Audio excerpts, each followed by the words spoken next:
Bom dia! No Mimesis de hoje você vai ver blogs lucrativos. Veja como os jovens tiram proveito dessa ferramenta. contos de fadas nada tradicionais. Descubra por que as leituras fazem tanto sucesso. Todos nós temos manias diferentes. Conheça algumas pessoas e descubra como elas lidam com isso. E no quadro Fora de Casa de hoje, conheça 2 estudantes que moram sozinhos e precisam administrar suas próprias contas. O Mimesis está começando!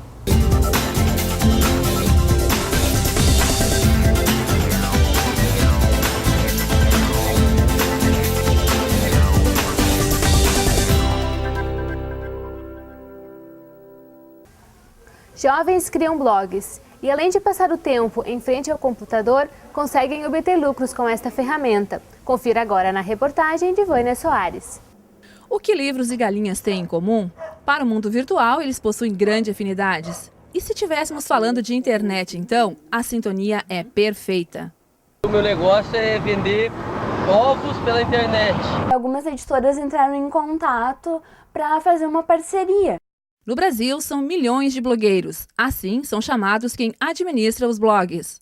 Os diários virtuais viraram febre entre os internautas e hoje podemos ver todos os tipos: de culinária, de sexo, de história, de moda, de religião, de rock, games, automóveis. Daí eu fiz um blog para divulgar o texto que eu estava escrevendo, a história que eu estava escrevendo naquele momento. Os blogs nasceram com a internet e viraram febre. Quando surgiram, tinham como objetivo apenas a diversão e lazer dos internautas.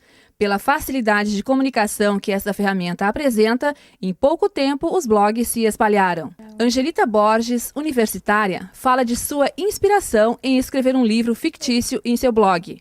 Eu escrevo desde os 13 anos. E todas as coisas que eu escrevia eu deixava pra mim. Então, ano passado eu tive a ideia de mudar um pouco, sabe? Stella Devon, que é o nome do blog também. Um amigo meu me deu o contato de uma editora, mandei o texto, eles gostaram e resolveram publicar. Muitos, além de aproveitar o tempo em frente à tela do computador, ainda tiram proveito desse dispositivo.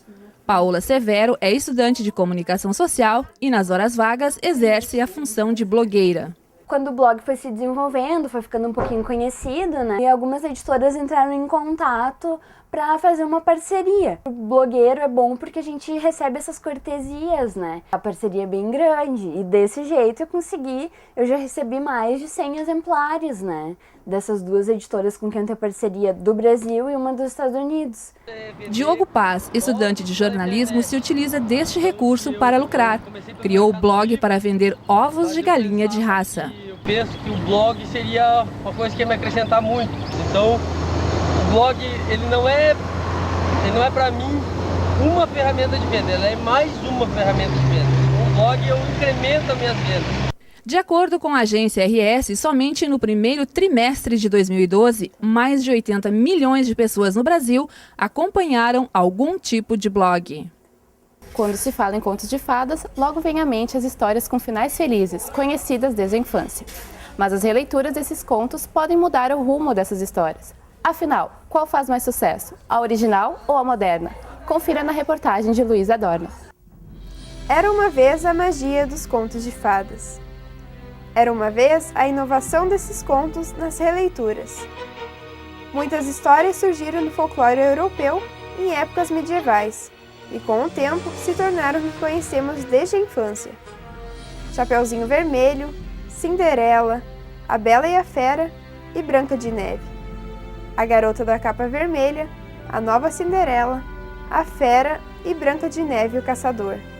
Qual versão faz mais sucesso? Catiele Hirsch é formada em letras. Em sua dissertação de mestrado, escreveu um artigo sobre as releituras dos contos de fadas. O mistério das releituras já chama mais atenção para Catiele, agora que a infância ficou para trás. O primeiro conto de fadas foi a Chapeuzinho Vermelho. Foi o medo do lobo mau, aquele que boca grande, que dentes enormes, e é dessa que eu lembro.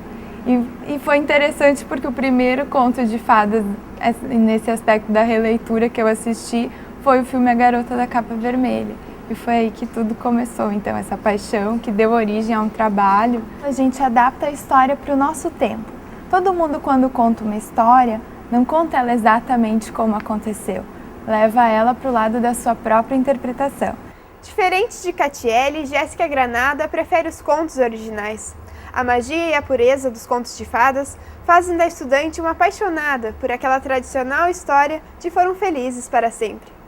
Bom, eu cresci assistindo filmes de contos de fadas, todas as princesas da Disney, mas o filme que eu mais olhava era Alice no País das Maravilhas. Eu acho que na hora de fazer uma releitura tem que ter muito cuidado, porque às vezes tu vai colocar em risco toda uma história que já é tipo de anos, que já tem toda uma legião de fãs. Não é bem assim tu fazer de qualquer jeito. Rosane Cardoso é professora de literatura infanto-juvenil e fala sobre o estudo que realizou sobre o universo dos contos de fadas. Esses filmes, essas adaptações, essas releituras acabam muitas vezes dando mais importância à questão mercadológica, de vender, de colocar o ator da moda ou a atriz da moda, do que efetivamente contar uma história. Acho que esses filmes que vão aparecendo, essas narrativas, elas inclusive incentivam a leitura do texto original ou das várias versões que existem do texto.